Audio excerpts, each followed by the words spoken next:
eu quero falar com vocês sobre o Departamento de Estado. Porque houve uma mudança da água para o vinho. E é por isso que eu falei, por isso que vocês têm aquela imagem minha com as pessoas como o Alan estava junto, comemorando a vitória do Donald Trump. Porque a vitória do Trump transformou da água para o vinho. Muitas dessas coisas aconteceram debaixo do governo Trump, sem o conhecimento do presidente americano. Mas ele aprendeu a lição. E hoje nós temos um Departamento de Estado que ainda não está completamente limpo, mas que melhorou da água para o vinho. Porque o que ferrou, lembra que eu dizia? Ora, o problema é que o Alexandre de Moraes e o Barroso e o Gilmar Mendes e as agências de checagem de fato e a Globo e toda essa turma que está sacaneando a gente, o problema dessa história é que eles contavam que o Donald Trump nunca fosse voltar, e Donald Trump voltou. É o que eu dizia, surfavam em uma onda, e o Trump é o tsunami que está vindo na direção oposta. E eles não contavam com isso. No planejamento militar, a gente chama isso de cisne negro. Sabe? É um evento imprevisível, de enorme impacto, que muda completamente o rumo da operação. Eu chamo de intervenção divina.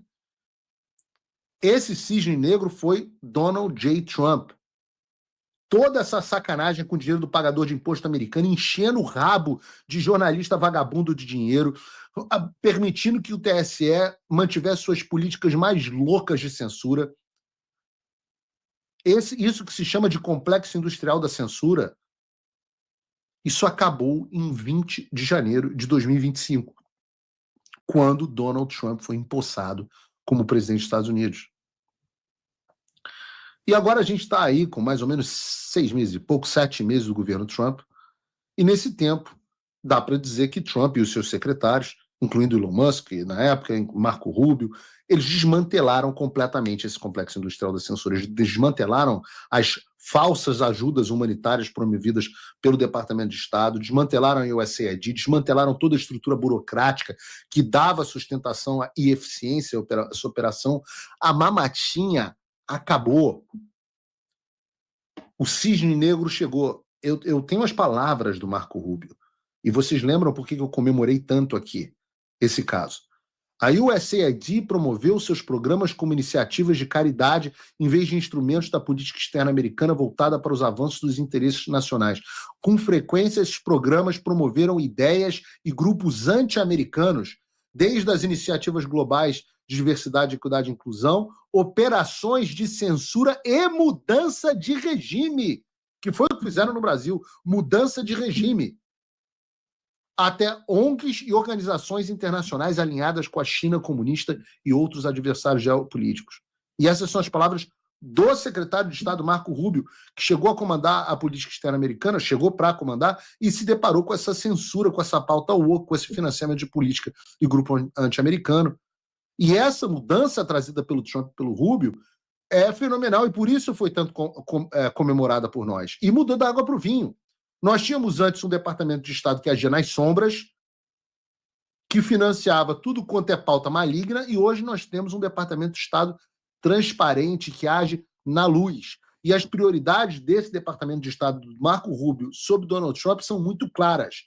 Eles vão lutar pela liberdade de expressão e contra a censura e violações de direitos humanos no mundo inteiro, mesmo aquelas causadas e estabelecidas com o apoio do Biden, como foi o caso do Brasil. E muito, tem agora a modinha, cada vez menos, mas o Lula enche a boca, a velha mídia fala sobre como Eduardo Bolsonaro e eu estamos ameaçando fulano ou cicrano, mas a verdade é que nós, meus amigos, nós não ameaçamos ninguém. A gente não tem poder nenhum. Eu não tenho como dar sanção Magnitsky a ninguém. Quem ameaça, meus pequenos gafanhotos, é o Departamento de Estado dos Estados Unidos. E no caso do Alexandre e do regime brasileiro, eles estão deixando claro o que vai acontecer. Todas as chances, aliás, eu sou testemunha disso, que todas as chances para que as instituições brasileiras respondam estão sendo dadas. Os avisos são múltiplos. Perdeu-se muito tempo falando é tic-tac do Paulo Figueiredo. Risinhos, isso não vai dar em nada. KKK. Muito tempo foi perdido nisso. Foram enviadas cartas, foram feitas audiências, foram feitas publicações. E agora, e no final, nós terminamos com uma tarifa de 50%, com todos os ministros, exceto Fux, Nunes Marques e André Mendonça, e as suas famílias, e o Paulo Gonet e as suas famílias, com os seus vistos para os Estados Unidos cancelados, sanções de vistos para todos eles, e sanções Magnitsky contra o Alexandre de Moraes. Se alguém pensa ainda que os Estados Unidos estão para brincadeira, este alguém deve estar de porre. E os avisos de que não acabou por aqui também estão em curso. Vejam o que escreveu o vice-secretário de Estado norte-americano ontem à noite. O ministro Alexandre de Moraes, na verdade, eu acho que não é nem vice-secretário, é um Senior Official for Public Democracy, oficial sênior para diplomacia pública. O que ele disse foi o seguinte: o ministro Alexandre de Moraes é o principal arquiteto do aparato de censura e perseguição dirigido contra Bolsonaro e seus apoiadores. Suas flagrantes violações de direitos humanos lhe renderam uma sanção da lei global Magnitsky imposta pelo presidente Trump.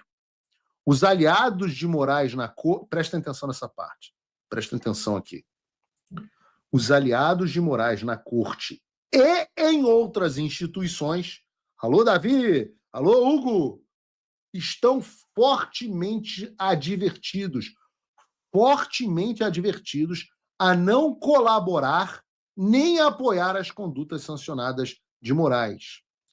Estamos monitorando a situação de perto.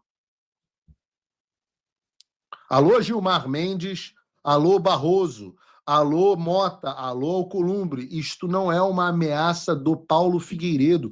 Paulo Figueiredo não comanda o tweet do oficial sênior da diplomacia pública, ou mesmo da embaixada dos Estados Unidos no Brasil, que republicou. Então, eu repito, nós temos com Trump e Rubio um departamento de Estado transparente que age na luz. Não tem complô escondido aqui nas sombras. Polícia Federal que quer me investigar, vamos falar disso no programa de hoje. Tá tudo aí na cara de vocês. Os avisos estão sendo dados. Não tem brincadeira, não tem tic-tac. Ninguém mais pode, em sã consciência, achar que os Estados Unidos não estão falando sério. E eles estão avisando. E quem achar que a consciência não vai chegar, vai se ferrar em dobro. Eu diria, por outro lado, que nem todo mundo é estúpido. E há gente esperta que entendeu a situação. Vejam, por exemplo, esses dois casos. O CEO, na semana passada, do Bradesco, dizendo que eles não vão discutir a lei Magnitsky, mas vão cumpri-la. Esse é o CEO do Bradesco. E agora, recentemente, na tarde de ontem, o CEO do Itaú dizendo que eles cumprem rigorosamente as leis de todas as jurisdições em que se encontram, inclusive a americana. Ou seja, é Magnitsky. Vem, Magnitsky, leva esse dinheiro.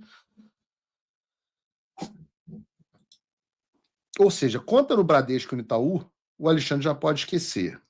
E as demais virão em curso, os grandes bancos ditam os caminhos. Eu já disse aqui no programa, avisei a vocês há um tempo para que as sanções sejam enforced, né, sejam colocadas em prática. As coisas estão acontecendo exatamente da forma que nós dissemos que aconteceria. Pouco a pouco, todos esses poderosos da elite financeira brasileira vão soltando a mão do Alexandre e percebendo que, se não se opuserem a ele, vai ficar muito, muito caro. A conta vai ficar muito, muito cara. E a gente está vendo uma mudança muito grande, significativa, no apoio do Alexandre. Isso não está restrito ao contexto empresarial ou financeiro. Até a mídia. Vê se vocês acham, eu mandei no grupo de pauta, acho que acabou não entrando, mas coloquem aqui para mim na tela, a Globo, notícia de que a Globo estaria mudando a sua linha editorial, abandonando palavras como extrema-direita. A Globo. A Globo. Meu Deus, se a Globo está soltando a mão do Alexandre, não vai sobrar ninguém. Vocês de casa, vocês que estiveram nas ruas no último domingo, eu falei que as ruas fariam diferença. O ambiente político mudou.